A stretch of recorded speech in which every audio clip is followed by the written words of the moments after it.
사도신경으로 우리의 신앙을 고백합니다.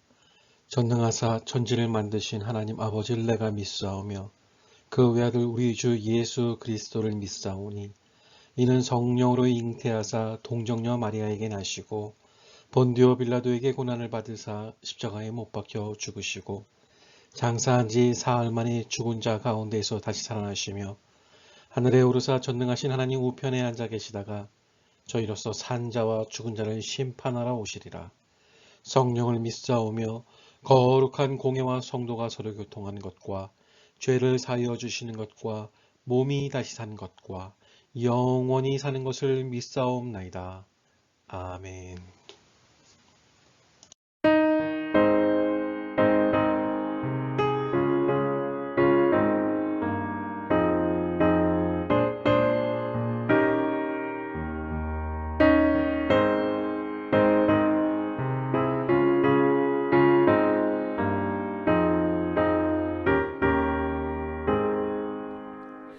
나 주를 멀리 떠났다 이제 옵니다. 나 죄의 길에 시달려 주여 옵니다. 나 이제 왔으니 내 집을 찾아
할렐루야. 오늘은 재판장이 나에게 주시는 상을 기대하라 라는 제목으로 하나님의 말씀 함께 나누도록 하겠습니다. 사람들은 가끔 가다가 자신이 어떻게 살아왔는지 삶을 돌아보는 시간을 갖게 됩니다. 어떤 분들은 이 정도면 잘 살고 있다고 스스로 위안하기도 하죠. 또 어떤 분들은 아쉬워하며 후회하기도 합니다. 몇 해 전에 이런 뉴스가 있었습니다. 노인 병간호를 하는 한 호주의 여성이 의미 있는 일을 했다고 하는데요. 살 날이 얼마 남지 않는 것을 감지한 그 양로원 노인들이 이 간호사에게 지금까지 살아오면서 후회되는 일들을 털어놓았다고 합니다. 묻지도 않았는데 다들 스스로 이야기한 걸 보면 아마도 이 간호사 마음이 따뜻하고 사람을 편하게 하는 성격을 가졌던가 봅니다. 이 간호사는 생애 종착지에 다다른 노인들의 이야기를 정리하면서 매번 똑같은 내용이 반복된다는 것을 어느 순간 깨닫게 된 겁니다. 그걸 이렇게 저렇게 추려내니 죽음 앞에서 가장 많이 하는 5가지 후회로 압축이 되더랍니다. 내용은 이렇습니다. 난 나 자신에게 정직하지 못했고 따라서 내가 살고 싶은 삶을 사는 대신에 내 주위 사람들이 원하는 그런 삶을 살았다. 두 번째는 그렇게까지 열심히 일할 필요가 없었는데 대신 가족과 시간을 더 많이 보냈어야 했는데 어느 날 돌아보니 애들은 이미 다 커버렸고 배우자의 관계도 서먹하더라. 세 번째는 내 감정을 주위에 솔직하게 표현하며 살지 못했다. 내 속을 터놓을 용기가 없어서 순간순간 이 감정을 꾹꾹 누르며 살았다. 네 번째는 친구들과 연락하며 살았어야 했는데 다들 죽기 전에 그러더라. 친구 누구누구를 좀 한번 봤으면 좋겠다. 마지막 5번째로 행복은 결국 내 선택이었다. 훨씬 더 행복한 삶을 살 수 있었는데 겁이 나서 변화를 선택하지 못했고 튀면 안 된다고 생각해 남들과 똑같은 일상을 반복했다. 이런 기록을 남겼습니다. 끝으로 돈을 더 벌었어야 했는데 궁궐 같은 집에서 한번 살아봤더라면, 또 고급 차 한번 못 타봤네, 애들을 더 엄하게 키웠어야 했는데 라고 한 사람은 단 한 명도 없었다는 이 부연을 전했습니다. 결국 이 노인분들의 이야기를 모아보면 결국 나는 돈을 더 버느라고, 또 궁궐 같은 집에서 한번 살아보고 싶어서, 또 고급차를 타고 남들 앞에서 폼을 잡고 자식을 인류대학에 보내는 것으로 대리만족을 얻고 싶어서 일평생 발버둥을 치며 살았다. 그러니 후회가 되더라. 이런 내용이라는 겁니다. 사람이 아무리 열심히 살았다 할지라도 후회가 많은 것이 우리의 인생인 것 같습니다. 그런데 오늘 말씀을 보면 자신이 살아온 삶에 대해서 후회보다는 잘 살았다고 확신하며 죽음 이후에 있을 일에 대해서 기대하는 한 사람이 나옵니다. 바로 사도 바울인데요. 사도 바울은 디모데에게도 자신과 같은 삶을 살아가라고 권면하고 있습니다. 사도 바울이 그동안 살아온 삶에 대해서 후회하지 않은 것은 그가 원하는 대로 마음껏 살아와서가 아닙니다. 그보다는 자신이 죽은 후에 의의 재판장이신 예수님께서 자신에게 주시기 위해서 예비하신 의의 면류관이 있음을 믿고 확신했기 때문입니다.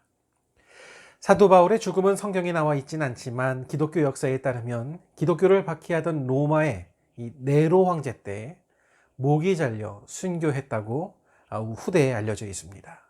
비록 이 땅에서는 비참한 죽임을 당했지만 그의 삶이 후회스럽지 않았던 것은 세상 사람들이 주는 어떠한 상보다 더 귀한 하나님께서 주시는 의의 면류관이 있음을 알고 그것을 위해 살아왔기 때문이라는 것이죠. 죽어서 허무하게 끝나는 것이 아니라 죽어서 받을 상을 기대하게 되니까 죽음 앞에서도 기뻐할 수 있더라, 기대할 수 있더라 라는 것입니다. 사도 바울이 기대하는 상은 의의 면류관입니다. 그 의의 면류관을 의로우신 재판장 곧 예수 그리스도께서 친히 예비하셨다가 의로운 자라고 인정하시는 자에게 그 면류관을 머리에 씌워주시는 겁니다. 우리가 예수 그리스도를 구세주로 믿을 때 가장 큰 변화는 죄인이 의인으로 변화되는 것입니다. 죄로 인해서 죽을 수밖에 없는 죄인이 그리스도의 십자가의 피로 죄 씻음을 받아 의롭다고 인정받는 줄로 믿습니다. 그래서 실제로 의롭지는 않지만 의롭게 여겨주셔서 우리가 구원에 이르게 되는 것이죠.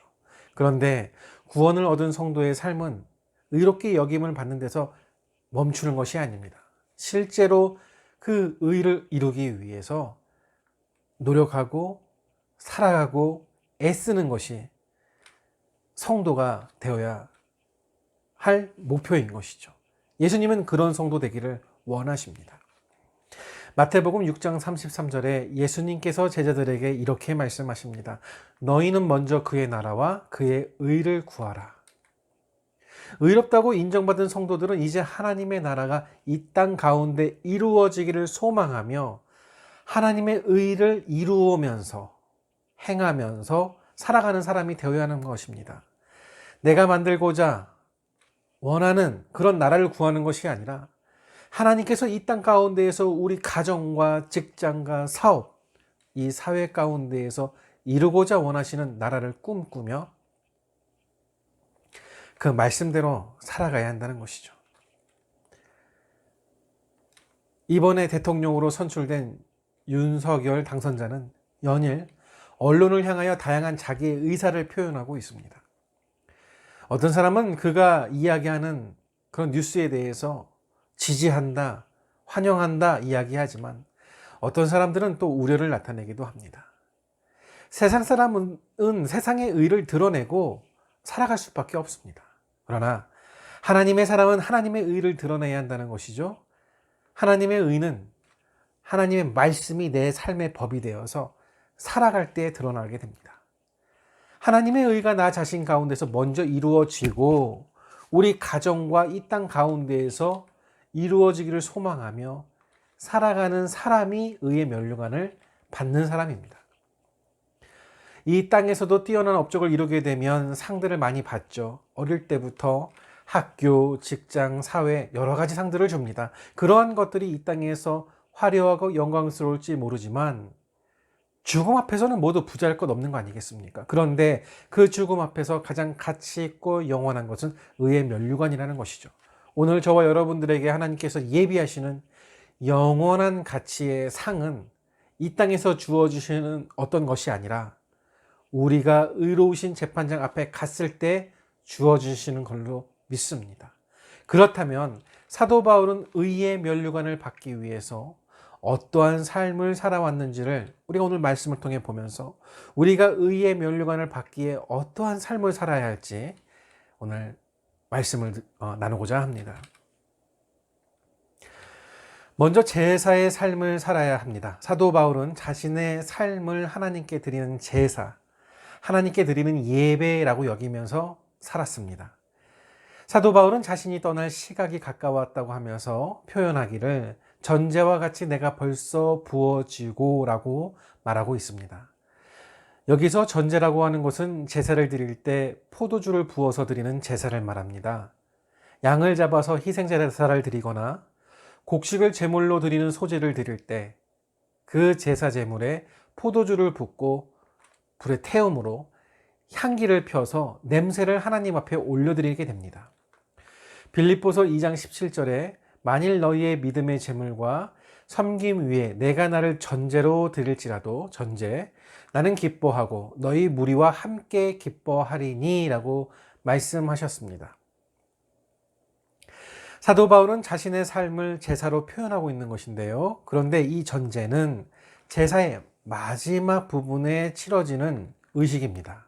그러니까 자신이 전제로서 벌써 부어졌다는 것은 이제 곧 제사가 맞춰질 것이고 자신의 삶도 맞춰질 것이다 라는 것을 표현하는 것입니다. 자신의 삶의 마지막 때 자신의 삶을 하나님을 위해서 교회를 위해서 제물이 되어 제사를 드리는 삶을 살았다는 것입니다. 그런데 사도 바울 전에 자신의 삶을 하나님께 드리는 제사의 삶으로 드리신 분, 사도 바울의 삶의 모범이 되신 분이 계십니다. 바로 예수님이시죠.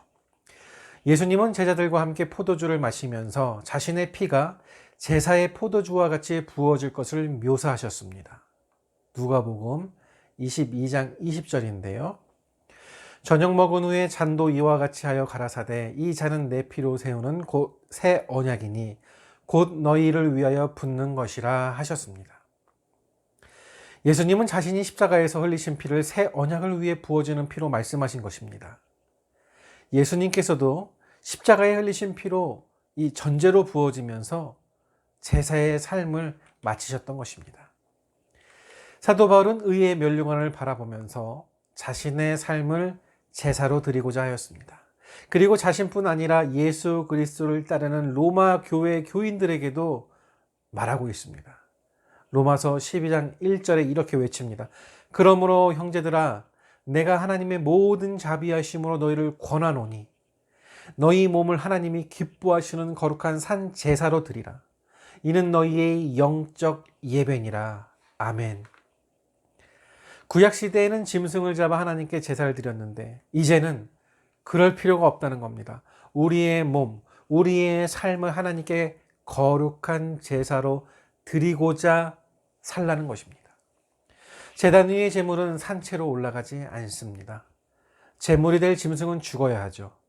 죽을 뿐만 아니라 갈기갈기 각을 떠서 하나님께 드려지게 됩니다. 곡식으로 드리는 제사도 그렇습니다. 통으로 드리는 것이 아니라 아주 곱게 갈아 고운 가루로 해서 드려지는 것입니다. 즉, 나 자신이 죽어지고 부인될 때 하나님의 의를 이루는 제사의 삶을 살아가게 된다는 것입니다.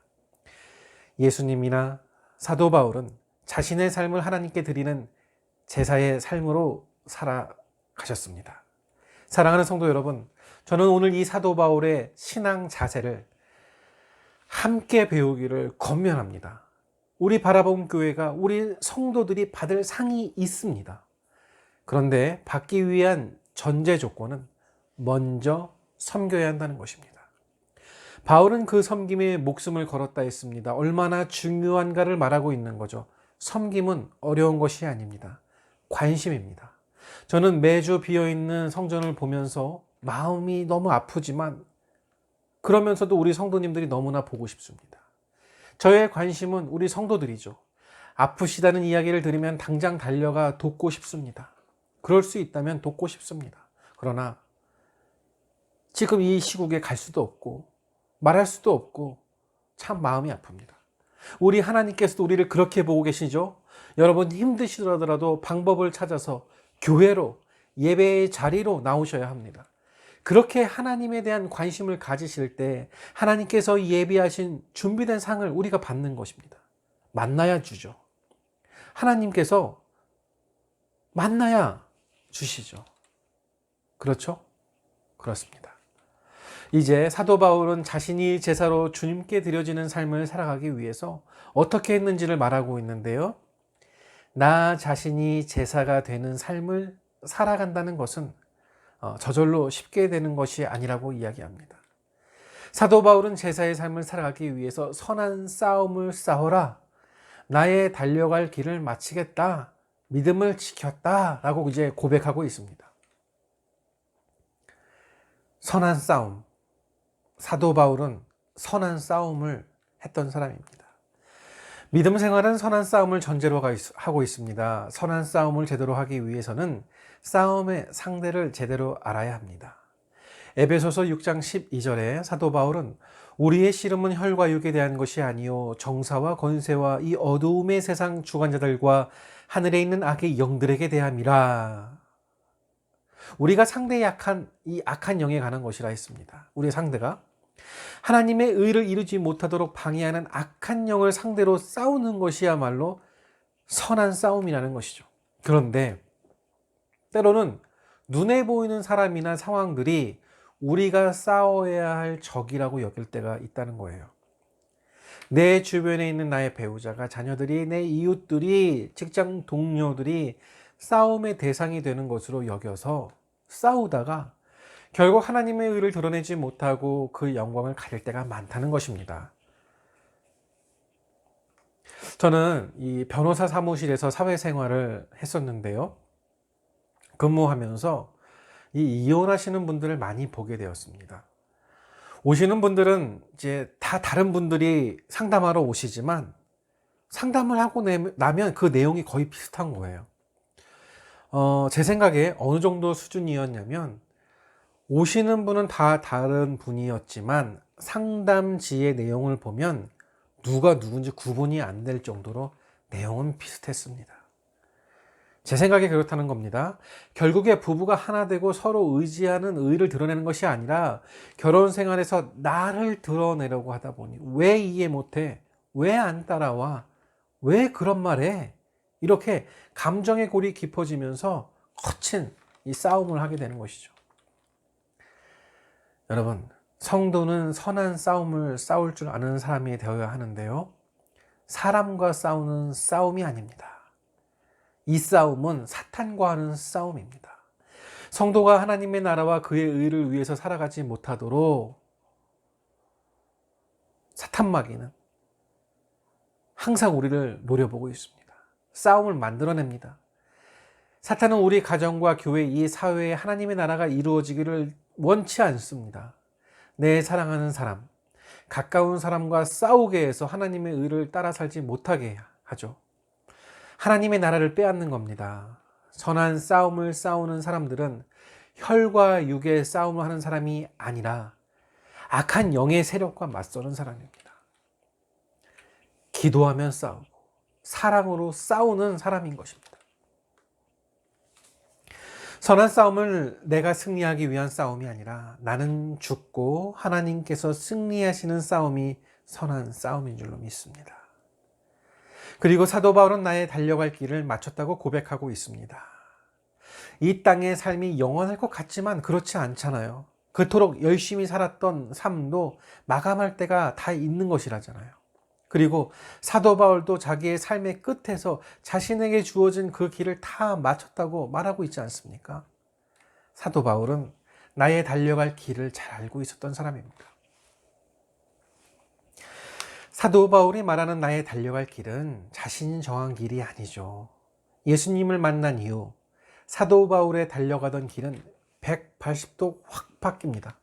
전에는 자신의 공로와 성공을 위해서 살았지 모르지만 이제는 하나님께서 자신에게 맡겨주신 제자와 선교의 길을 자신의 길로 삼고 달려갔던 것입니다.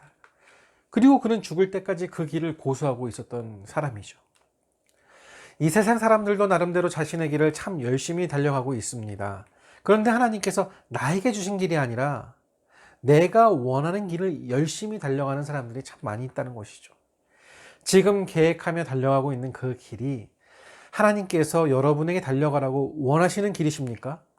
아니면 하나님과 상관없이 그저 my way, 내 길을 달려가고 있는 길입니까?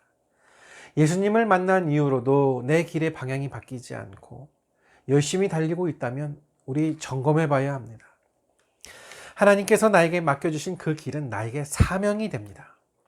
그리고 그 사명을 내 길로 받아서 달려가는 그 삶의 끝에 의의 면류관이 기다리고 있는 줄로 믿습니다. 마지막으로 사도 바울은 믿음을 끝까지 지켰다고 했습니다. 이 말씀은 곧 우리의 믿음을 지키지 못하도록 하는 많은 도전과 시험들이 우리의 삶 속에 있음을 말하고 있는 것인데요. 예수 그리스도를 믿는 믿음을 포기하게 만드는 것입니다. 그러기에 성도는 나의 믿음을 지키기 위해서 날마다 싸워야 합니다. 여러분, 사탄 마귀가 이 영적인 싸움을 걸어오는데 대단한 싸움을 걸어온다고 생각하십니까? 무시무시하게 생긴 사람이 교회를 못 가게 막는다던가, 기도를 못하게 막는다던가, 찬양을 못하게 막는다던가. 아니죠. 아니에요. 바쁜 생활을 통해서 기도 못하게 하고 교회 못 가게 합니다. 나의 취미 생활이나 친구들과의 관계, 또 내가 좋아하는 것들을 통해서 교회 못 가게 합니다. 선한 싸움, 사탄 마귀와의 영적 싸움은 어떻게 보면 영화에 나오는 그런 대단한 싸움이 아닙니다. 결국에 하나님의 말씀을 하나하나 지켜 순종하는 삶의 자세에 대한 싸움인 것이죠. 사도 바울과 같이 믿음을 끝까지 지키고 그 달려갈 길을 다 가는 것. 힘들죠. 그렇지 못한 사람도 있습니다. 10절에 나와요. 대마라는 사람. 물론 정말 우리도 마찬가지지만 성경에 특별히 이 대마라는 사람이 나오는데, 바울과 같지 아니하고 이 세상을 사랑하여 나를 버리고 데살로니가로 갔다고 이야기했습니다. 대마도 예수님을 잘 믿었어요. 사도 바울과 같이 가까이서 사역을 얼마나 이 사역에 열심이었는지 모릅니다. 그래서 사도 바울의 편지 중에 골로새서나 빌레몬서에 보면 다른 사람에게 대마의 안부를 전하기도 합니다.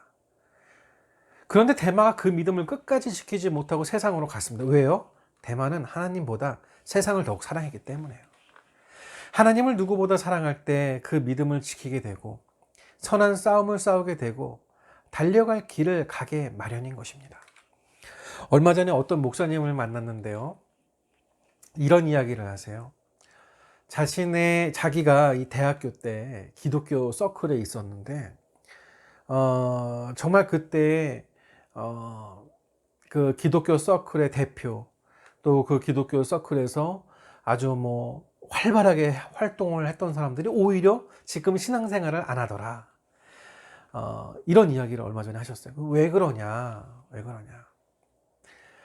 그 젊은 시절에, 그 대학 시절에, 그 혈기왕성한 시절에 자신의 이상과 자신의 이 어떤 신념을 이야기하는데 이 기독교의 이 정신과 또 이 기독교의 많은 학자들의 이야기와 또 이 기독교의 이 세계관에 심취하여서 자신의 생각과 또 이 교회의 이런 이야기들과 이런 것들을 열심히 공부하고 나누기에 앞장섰던 거죠. 그런데 결국에 왜 지금 교회를 안 다니느냐? 그것이 자신의 자랑이었다는 것이죠. 결국에는 그것이 어떤 일정 수준에 다다르니까 더 이상 자랑할 게 없는 거예요. 그러니까 시시해 보이는 거죠. 교회 생활이, 하나님의 신앙이. 결국 그 사람은 진정한 하나님의 신앙을 보지 못하고 경험하지 못하고 자신이 생각한 딱 그 수준에서 맛만 보고 신앙을 그만두는 겁니다. 아니죠. 이런 것은 신앙이 아닙니다. 자신의 것을 내려놓고 자신의 이상, 이성, 생각, 경험 내려놓고 하나님의 말씀으로 채워야 한다는 것이죠. 말씀을 정리하겠습니다. 하나님을 누구보다 사랑할 때 그 믿음을 지키게 되고 선한 싸움을 싸우게 되고 달려갈 길을 가게 마련입니다. 의의 멸류관을 받기에 합당한 삶을 살아가는 그런 사람이 될 것입니다. 올해 우리 교회의 핵심 표를 Back to the Basic, 신앙의 기본으로 돌아가자라고 정했습니다. 결국에 예수를 바라보자 이야기입니다. 사도 바울도 예수님을 바라보고 사니까 예수님께서 자신을 위해서 예비하고 계신 의의 멸류관이 보이더라 라고 하는 것입니다. 의로운 재판장이신 예수 그리스도께서는 죄인된 우리를 의롭게 하시고자 십자가에 달려 돌아가셨을 뿐만 아니라 하나님의 의를 위해서 한평생 살아온 성도들에게 의의 멸류관을 씌워주시고자 예비하시고 기다려주시는 줄로 믿습니다. 사도 바울은 그 의의 멸류관을 위해 자신의 삶을 온전히 하나님께 제사로 드렸습니다. 하나님의 뜻을 위해서 내가 죽고 헌신되는 삶을 살아간 것입니다. 의의 멸류관을 위해 잘 싸워야 합니다. 사탄의 권세를 이기며 하나님의 의가 이루어지는 선한 싸움을 싸워야 합니다. 그리고 잘 달려가야 하겠죠. 내가 달리고 싶은 인생길을 달리는 것이 아니라 하나님의 길, 하나님께서 주신 길, 사명의 길, 협력의 길, 교회의 길로 여기고 평생을 달려야 합니다. 올해는 의의 멸류관을 더욱 바라보는 한 해가 되시기를, 또 이 세상에서 다른 상은 못 받아도 의의 재판장이신 예수님께서 우리를 위해서 예비하신 의의 멸류관을 받으시는 삶을 살아가는 저와 여러분들 되시기를 이 시간 주님의 이름으로 축원드립니다. 기도하겠습니다. 살아서 역사하시는 하나님, 오늘 말씀을 통하여 믿음을 지키는 선한 싸움의 신앙생활을 하면 하나님께서 그에 대한 상을 주신다는, 그 면류관을 주신다는 말씀을 알게 되었습니다. 사랑과 은혜의 주님, 믿음의 선한 싸움에 늘 지는 우리들임을 고백합니다. 그러나 하나님께서 만져주시고 힘주시면 이기리라 믿습니다. 우리에게 그 힘을 주시옵소서. 그리고 오늘 말씀을 우리 가슴에 심겨 주시어서 우리 교회의 체질이, 나의 체질이 신앙의 사람으로 바뀌게 하여 주시옵소서. 교회가 성령 충만해지기를 원합니다. 내가 먼저 성령 충만해지기를 원합니다. 우리 가정이 성령 충만해지기를 원합니다.